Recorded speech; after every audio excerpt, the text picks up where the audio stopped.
রাম মন্দির সম্পর্কে বিস্তারিত বর্ণনা দেয়া হলো। রাম মন্দিরটি অবস্থিত গুজরাটের গির সোমনাথ জেলার প্রভাস পাটনে, ঠিক সোমনাথ জ্যোতির্লিঙ্গ মন্দিরের কাছাকাছি। সোমনাথ একটি অন্যতম প্রাচীন তীর্থস্থান এবং এই অঞ্চলের ধর্মীয় ঐতিহ্য বহু হাজার বছরের পুরানো। রাম মন্দিরটি একটি নতুন নির্মিত মন্দির, যা ঐতিহ্যবাহী হিন্দু স্থাপত্য শৈলীকে তৈরি করা হয়েছে। মন্দিরের ভগবান রাম, সীতা ও লক্ষ্মণের সুন্দর প্রতিমা স্থাপন করা হয়েছে।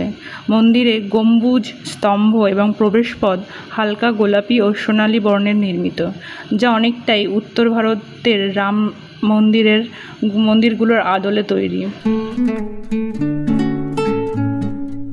এই স্থানটি প্রভাসক্ষেত্র নামে পরিচিত, যা হিন্দু ধর্মে অত্যন্ত পবিত্র অঞ্চল। মনে করা হয় ত্রেতা যুগে যখন ভগবান রাম বনবাসে ছিলেন, তিনি এই অঞ্চলে কিছু সময় কাটিয়েছিলেন। এই অঞ্চলের সাথে রামায়ণের ঘটনার ঐতিহাসিক সংযোগ আছে, যদিও এই বিষয়ে স্পষ্ট প্রত্নতাত্ত্বিক প্রমাণ খুব কম। প্রতিদিন সকালে ও সন্ধ্যায় আরতি ও ভোজন অনুষ্ঠান হয়। রামনবমী ও দীপাবলিতে এই মন্দিরে বিশেষ পূজা উৎসব পালন করা হয়। ভক্তরা এখানে এসে ভগবান রামের চরিত্র ও আদর্শ স্মরণ করেন এবং ধ্যান ভক্তি করেন।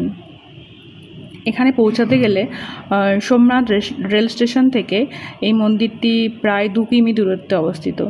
সোমনাথ জ্যোতির্লিঙ্গ মন্দির থেকে হাঁটা পথে 5 থেকে 10 মিনিট লাগে। এর আশেপাশের